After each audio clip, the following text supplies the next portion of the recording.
continuing on with Socrates' quotes that have helped me, and I hope they can help you because they give us something to think about, is to be kind to everyone, because even a hard battle, Abe Lincoln, he talked about, or he asked a question: if I turn an enemy into a friend, did I win the war?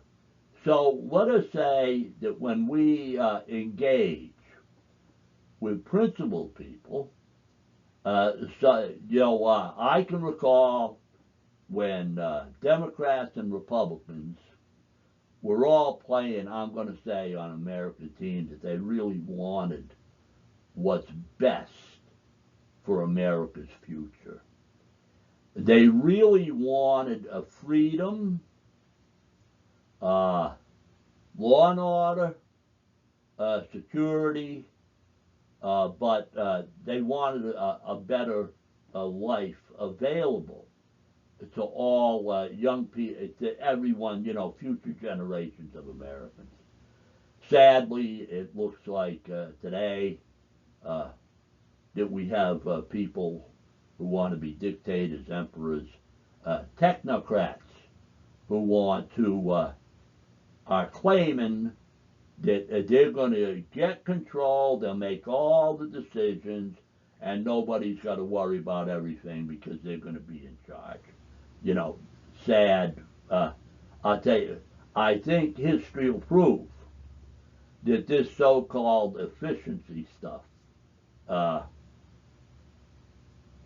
only lasts for so long. So let's just try to be kind with our friends and neighbors when they believe that their ideas are based on principle. Let's just continue on. Strong minds discuss ideas, average minds discuss events, and weak minds discuss people.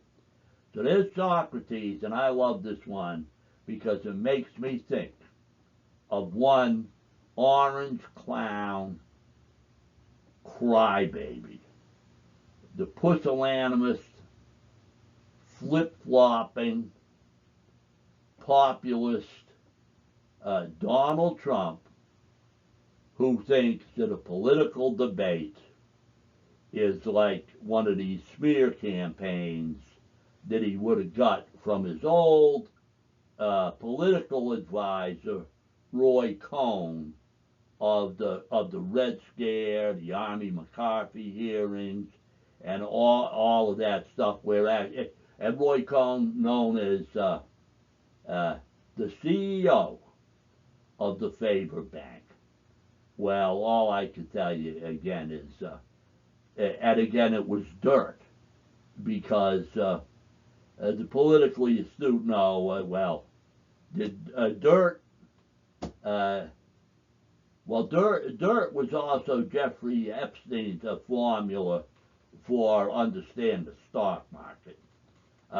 Getting dirt on wealthy and powerful people, you could get a lot of insider trading tips. So, we may want to think about that. Now, myself, I should move on, but wonder is the beginning of wisdom. So in other words, ask questions.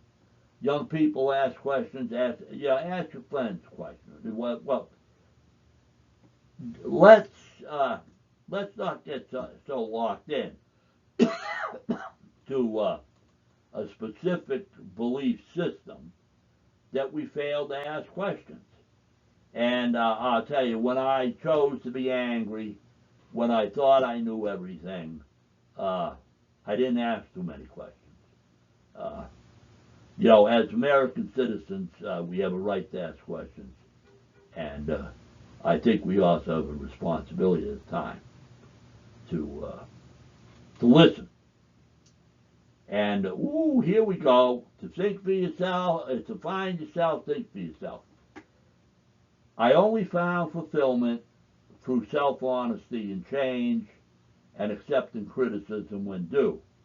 And so, you know, there's plenty of unhappy people who may want to consider that.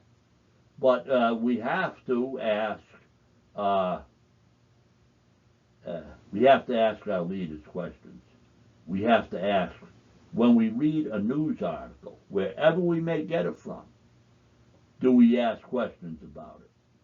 And, well, maybe we'll go on to the next set of Socrates quotes that know thyself. Again, I'm so happy that I developed a, uh, a willingness to look at myself, review my past, understand my upbringing, what I came to believe, and you know how I got to where I am. And so I've also learned that uh, before trying to impact the world, I too had a change, and all I can tell you is, as a young man, I came from a very angry, foolish, uh, confused background, and I just thank the world's philosophers and uh, you know, it's just thinking about life, thinking about others, while actually I was able to make a transition from feeding my ego and think it's all about Dan, the greatest mechanic in the world, blah, blah, blah, all kinds of baloney like that, to, I'll tell you what, just being a human being with some empathy and valuing uh, the feelings and situations of others. It's in that way philosophy and self-help has all been very, very good to me. And oh, contentment. And so we're a page or two in this little slideshow into that serenity prayer. God grant me a serenity to accept the things I cannot change, their powerlessness, uh, and acceptance, uh, you know, and you know, the serenity to accept that stuff, and to know things that what I can't change, and so I feel very wealthy today, and when I thought I could buy happiness by just buying more, and to find the luxury, of course, that was an artificial. There was no real long uh, fulfillment there. And so, continuing on. Uh, oh, employ your time by improving yourself, by other men's writings, so that you shall easily, you shall come easily uh, to learn or understand what they have labored so hard for. Well, people, well, young people, that's why we read, that's why we study, and, you know, again, um, the internet makes all kinds of books available. There is so much to be learned. The internet could be one of the greatest learning tools we've ever had. We have a library at our fingertips. For me, I have to stay off of the mobile devices and just sit down with a PC and sometimes find a PDF file, you know, a complete article or a book. I'll tell you, one book that I really loved, I loved by Michael Vincent Hayden, the Assault on Intelligence. And, you know, Michael Vincent Hayden, I believe, was a director of CIA, and, well, admittedly, is a real never Trump Republican, but oh man. Uh, but well, I tell you, it's online free. It's a PDF, and it's an absolutely great book about who's really trying to control uh, the law and order community. Who wants to become boss of that. To me, Trump is like a little town mayor who wants to control the police department. And so, yeah, uh, move on. So, oh, here's another one from Socrates. He who is not content with what he has would not be contented with what he would like to have. And so there's your Donald Trump. Uh, Again, that's my opinion. He wouldn't be satisfied to be president. He wants to be dictator. And beyond dictator, he wants to be an absolute monarch.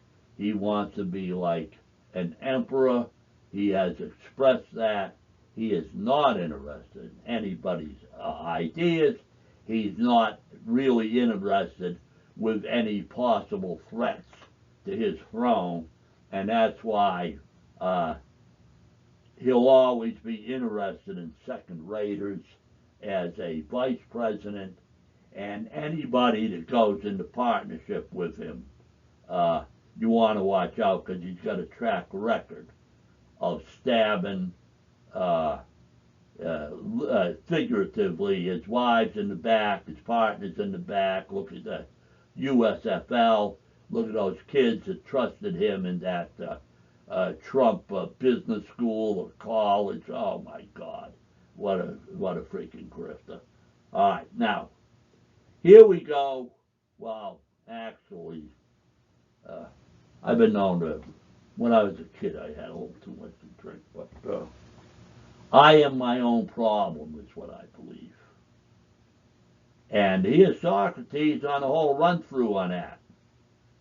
If you don't get what you want, you suffer. If you get what you don't want, you suffer. And even when you get exactly what you want, you still suffer because you can't hold on to it. Now, there we go.